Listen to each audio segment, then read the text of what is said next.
सोमजाई जाखमाता सोमेश्वर देवस्थान ट्रस्ट यांच्या वतीनं मौजे फळसप इथं दरवर्षी मोठ्या उत्साहानं गावदेवी मातेचा यात्रोत्सव सोहळा साजरा केला जातो। सालाबादप्रमाणे यावर्षी देखील या यात्रोत्सव सोहळ्याची जय्यत तयारी सुरू झाली आहे। फळसपरत्न युवकांचे आशास्थान आणि फळसपचे खंबीर नेतृत्व सन्माननीय प्रमुख विश्वस्त चेअरमन श्रीयुत भास्कर शंकर विचारे उर्फ दाजी यांच्या नेतृत्वाखाली आणि सहकार्याने आणि माननीय श्रीयुत भास्कर काशीनाथ विचारे उर्फ बापू यांच्या मार्गदर्शनाखाली मंदिराचा 14वा वर्धापन दिन सोहळा पौष शुक्ल अष्टमी गुरुवार दिनांक 18 जानेवारी 2025 रोजी सकाळी 5 वाजल्यापासून रात्री 9 वाजेपर्यंत भव्य दिव्य अशी मिरवणूक, महापूजा, महाप्रसादाचा कार्यक्रम मौजे फळसप इथं धार्मिक तसंच मंगलमय वातावरणामध्ये साजरा करण्यात येणार आहे।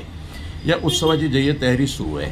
मंदिर परिसरामध्ये आणि संपूर्ण ग्रामपंचायत हद्दीमधील रंगरंगोटी, सुंदर फलक सजावट, भव्य मंडप, सभागृहाची सजावट, मंदिर परिसराची सुंदर अशी सजावट सुरू आहे। येणाऱ्या भाविकांसाठी पार्किंग व्यवस्था आणि इतर सर्व सुविधांचा विचार करण्यात आला आहे। या उत्सवानिमित्त स्थानिक नागरिकांमध्ये वेगळा उत्साह पाहावयास मिळतोय। तसंच 5 आणि 6 जानेवारी रोजी मुक्त आरोग्य शिबिराचं आयोजन कॅन्सर पेशंट अँड असोसिएशन आणि सोमजाई ट्रस्ट यांच्या वतीनं आयोजित करण्यात आला आहे। याचा लाभ संपूर्ण परिसरातील रुग्णांना नक्कीच घेता येईल। या उत्सवानिमित्त महाराष्ट्रातील अनेक नेते मंडळी आवर्जून भेट देत असतात आणि आई सोमजाई मातेचा आशीर्वाद घेत असतात। फळसप गावातील महिला आणि पुरुष मंडळी अगदी मनापासून एकत्रितपणे हातभार लावून उत्सव पार पाडतात। यावर्षीही यांच्यात एक वेगळा उत्साह आणि आनंद पाहावयास मिळत आहे। सर्व भाविक ग्रामस्थ बंधू भगिनींनी आपल्या इष्टमित्रांसह यात्रोत्सवास अगत्यपूर्वक उपस्थित राहून तीर्थप्रसादाचा लाभ घ्यावा अशी मंडळाच्या वतीनं इच्छा व्यक्त करण्यात येत आहे।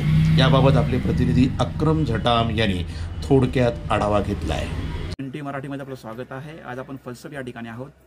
7 जानेवारी रोजी फळसप या ठिकाणी मोठा भव्य यात्रोत्सव सोहळा पार पडणार आहे आणि त्यासाठी नागरिकांमध्ये एक वेगळा उत्सव, वेगळा आनंद या ठिकाणी पाहायला मिळत आहे।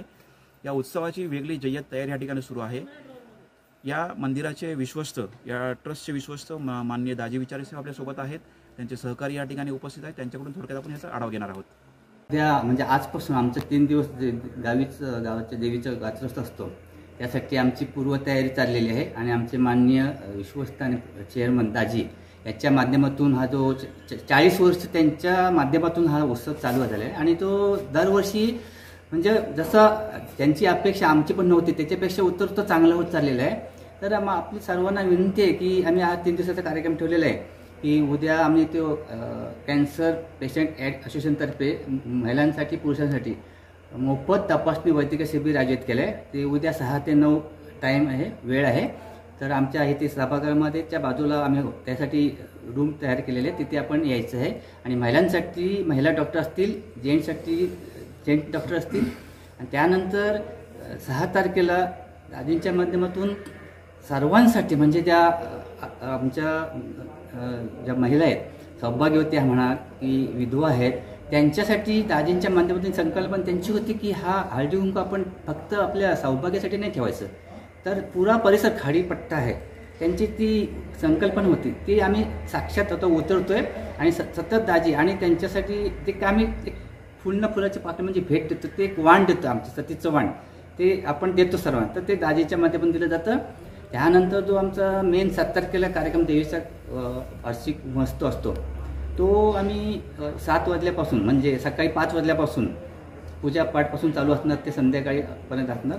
तर आपणा सर्वांना आमच्या चेअरमनतर्फे आणि आमच्या कमिटीच्या वतीने मी कार्याध्यक्ष या वतीने आणि आमच्या कार्य कमिटी ज्याच्या वतीने आपण फळसप ग्रामस्थाच्या वतीने आपण सर्वांना विनंती करतो की ह्या उत्सवासाठी आपण अगत्यपूर्वक येऊन तीर्थप्रसादाचा लाभ घ्यावा, पण आमच्या कार्यक्रमाची शोभा वाढावी अशी मी सर्व माझे मित्र परिवार, माझे नातेवाईक, ग्रामस्थ आदी आजूबाजूच्या परिसरातील माझे सर्व महिला भगिनी, माझ्या माहेरवाशिनी आणि मित्रपरिवार आप्तेष्ट यांनी या कार्यक्रमासाठी येऊन आमच्या कार्यक्रमाची शोभा वाढावी मी अशी सर्वांना विनंती करून आपल्याला त्याच्यासाठी मी आग्रहाचं निमंत्रण देत आहे, तरी आपण येऊन तीर्थप्रसादाचा लाभ घ्यावा ही विनंती। धन्यवाद। NTV news Marathi, Raigad.